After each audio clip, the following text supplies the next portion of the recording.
Hi friends, இந்த வீடியோவில் நாம் இதை பற்றி பார்க்க போகிறோம்னா கார்த்திகை தீபம் சீரியல் ப்ரொமோ பற்றி தான் இந்த வீடியோவில் பார்க்க போகிறோம். சரி வாங்க வீடியோக்குள்ளே போகலாம். இந்த ஒரு ப்ரொமோ எப்படி ஸ்டார்ட் ஆகுதுன்னா, ரியா வந்து அவங்க ஹஸ்பண்டை மீட் பண்ணி பேசிட்டு இருக்காங்க. ஸோ ரியா ஹஸ்பண்ட் அவங்க தான்ங்கிற மாதிரி நம்ம மீனாட்சியும் மைட்லையும் வந்து கண்டுபிடிச்சிட்றாங்க. பார்க்குறதுக்கு ரொம்ப நல்லவங்களாக இருக்காங்க. இவங்க கிட்டே நாம் பேசணுன்னா ஈஸியாக ரியாவை வந்து கழுத்து பிடிச்சி வெளியில் தள்ளிடலாம் அப்படின்னு சொல்லிட்டு பின்னாடியே வந்து அவங்கள வந்து ஃபாலோ பண்ணிட்டு வராங்க. மைட்லையும் மீனாட்சியும் ஒரு கட்டத்தில் வந்து மடக்கி படிச்சிட்றாங்க. சார், என் பேர் வந்து மீனாட்சி, இங்கே பாருங்கள், என்னோட வாழ்க்கை தான் உங்கள் வைஃப் தட்டி பறித்து வாழ்ந்துட்டு இருக்கா அப்படின்னு சொன்னதும் நம்ம ரியா ஹஸ்பண்ட் வந்து அதிர்ச்சி ஆகிறாங்க. என்னங்க சொல்கிறீங்க? ஆமாம், இங்கே பாருங்கள், என் வாழ்க்கை வந்து நல்லா இருக்கணும்னா அவன் அந்த வீட்டை விட்டு போகணும். அது உங்கள் கையில் தான் இருக்க. ப்ளீஸுங்க, உங்கள் காலில் விழுந்து கெஞ்சி கேட்குறோம்.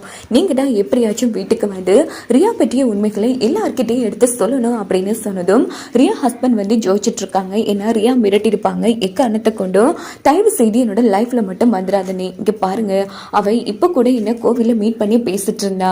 அப்ப கூட என்ன சொன்னா தெரியுமா? என்னால அவ லைஃப்ல பிரச்சனை வரக்கூடாது. ஆனா நான் நினைச்சிட்டு இருந்தேன், எப்படியோ என்னை விட பணக்காரன் தான் கல்யாணம் பண்ணிருக்கானு, ஆனா இப்படியே உங்க வாழ்க்கையை வந்து கெடுத்திருப்பான்னு நான் கொஞ்சம் கூட எதிர்பார்க்க இல்லைங்க.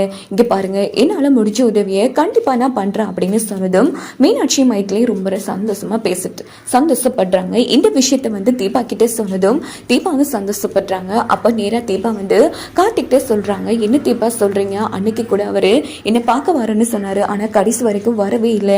நான் ஃபோன் பண்ணாலும் ஃபோனை அட்டன் பண்ணவே மாட்டேங்கிறாரு. எப்படியோ மீனாட்சி அண்ணியும் மைட்லேயும் நல்ல ஒரு விஷயம் பண்ணியிருக்காங்க. அவர் வந்தாருன்னா எல்லா பிரச்சனைக்கும் ஒரு முடிவு கிடைக்குங்கிற மாதிரி கார்த்திக் வந்து ரொம்ப சந்தோஷப்படுறாங்க. இது எல்லாத்தையுமே மறைஞ்சு நின்று ரியா வந்து கேட்டுடுறாங்க. என்ன இது?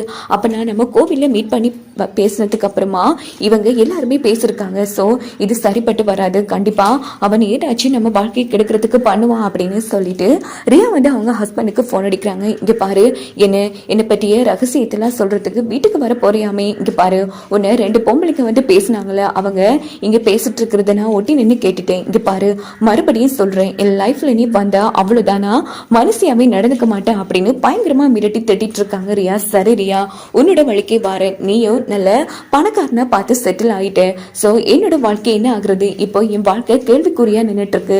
எனக்கு நிறைய சொந்தமும் இல்லை, பந்தமும் இல்லை, என் பொண்டாட்டி பணம் ஒண்ணுமே கிடையாது. இங்க பாரு, உன் வாழ்க்கையில நான் தலையிடக்கூடாதுன்னா எனக்கு நீ வந்து சில விஷயங்கள் பண்ணணும் அப்படின்னு சொன்னதும் என்ன பண்ணணும் சொல்லுங்கிற மாதிரி சொல்றாங்க. இங்க பாரு, உன்னை பற்றிய ரகசியங்கள் வந்து எனக்கு மட்டும்தான் தெரியும். நான் யார்கிட்டையும் சொல்லவும் மாட்டேன், உன் லைஃப்ல தலையிடவும் மாட்டேன். அதுக்காக எனக்கு என்ன லாபம் கிடைக்கும்? இதுல எந்த லாபமும் இல்லை. ஸோ அதனால எனக்கு நீ 1 கோடி ரூபாய் பணம் கொடுத்துரு.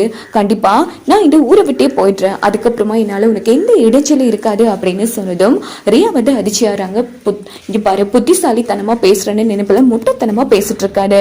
அவ்வளவு பணத்துக்கு நான் எங்க போவேன்? நான் பணக்கார குடும்பத்துல வாக்குப்பட்டிருக்கல, நீ பணத்தை கொடுத்துரு, உன் லைஃப்ல வரமாட்டேங்கிற மாதிரி பணம் கேட்டு மிரட்டுவாங்க. இப்படித்தான் வரக்கூடிய கதைக்களத்தை கொண்டு போக வாய்ப்பு.